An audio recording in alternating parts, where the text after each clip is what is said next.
Welcome back my YouTube channel. মই আজি আপোনালোকৰ কাৰণে আৰু এটা নতুন নটিফিকেশ্যন লৈ আহিছোঁ য'ত দেখিব পাইছে যে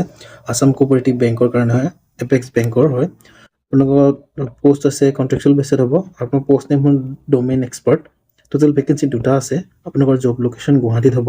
আৰু এপ্লিকেশ্যন মোৰ অফলাইন হ'ব 25 ফেব্ৰুৱাৰী আপোনালোকৰ লাষ্ট ডেট হয় আপোনালোকৰ ডোমেইন এক্সপাৰ্টৰ কাৰণে এগ্ৰিকালচাৰ মাৰ্কেটিং আৰু ভেলু এডিশ্যন প্ৰচেছিঙৰ কাৰণে এটা পোষ্ট আছে আৰু একাউণ্টেণ্টৰ কাৰণে এটা পোষ্ট আছে আপোনালোকক মই এডুকেশ্যন কোৱালিফিকেশ্যনৰ কথা কৈ দিছোঁ য'ত আপোনালোকে দেখিব পাইছে যে domain expert agriculture marketing and value addition প্ৰচেছিঙৰ কাৰণে আপোনালোকে MBA হ'ব লাগিব এগ্ৰিকালচাৰ বিজনেছ মেনেজমেণ্টৰ পৰা আৰু ডোমেইন এক্সপাৰ্ট একাউণ্টেণ্টৰ কাৰণে আপোনালোকে BCom হ'ব লাগিব এনি ৰিকগনাইজ ইউনিভাৰ্চিটিৰ পৰা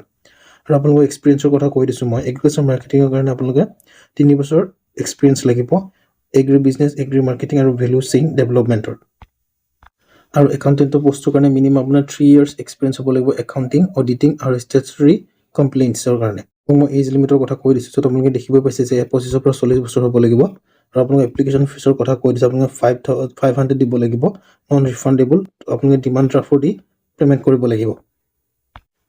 আপোনালোকক মই দৰমহাৰ কথা কৈ দিছোঁ ডোমেইন এক্সপাৰ্ট এগ্ৰিকালচাৰ মাৰ্কেটিঙৰ কাৰণে 35,000 টকা দিব আৰু ডোমেইন এক্সপাৰ্ট একাউণ্টেণ্টৰ কাৰণেও 35,000 টকা দিব টাৰ্মছ অফ এপইণ্টমেণ্টত যদি আপোনালোকে লিখাই আছে দেখিছে পিয়'ৰ কণ্টেক্সুৱেল বেচিছত হয় আপোনালোকৰ 1.5 ইয়াৰ কণ্টেক্সুৱেল হ'ব তাৰপিছত যদি আপোনালোকে চিলেক্ট হয় নেক্সটৰ প্ৰচেছৰ কাৰণে তেতিয়া আপোনালোকে হেড অফিচ গুৱাহাটীত আপোনাৰ পষ্টিং হ'ব আপোনালোকক মই চিলেকশ্যন প্ৰচেছটো কৈ দিছোঁ candidate will be short list বেছ অন এলিজিবিলিটি আপোনালোকৰ কোনো ইণ্টাৰভিউ ল'ব ইণ্টাৰভিউৰ পিছত আপোনালোকক চিলেক্ট কৰা যাব আৰু আপোনালোকে এপ্লাই কেনেকৈ কৰিব যদি অফলাইনে হয় আপোনালোকৰ ৱেবছাইট এইটো হয় ডিমাণ্ড ড্ৰাফ্টৰ কাৰণে এইটো হয় মানে 500 আপুনি পে কৰিব লাগিব আৰু পাছপোৰ্ট সাইজ ফটো দিব লাগিব ৰেজিষ্টাৰ্ড পোষ্ট অফিচ বা স্পীড পোষ্ট বা হ্যান্ড ডেলিভাৰী আপোনালোকে তেনেকৈ দিব পাৰিব আপোনাৰ পোষ্টেল এড্ৰেছটো হ'ল এইটো হয় মেনেজিং ডাইৰেক্টৰৰ এড্ৰেছ বুলি লিখা আছে কামপুৰ গুৱাহাটী হয় আপোনাৰ ষ্টাৰ্টিং ডেট হৈছিল 7 ফেব্ৰুৱাৰীৰ পৰা আৰু লাষ্ট ডেট আপোনালোকৰ 25 ফেব্ৰুৱাৰীলৈ হয়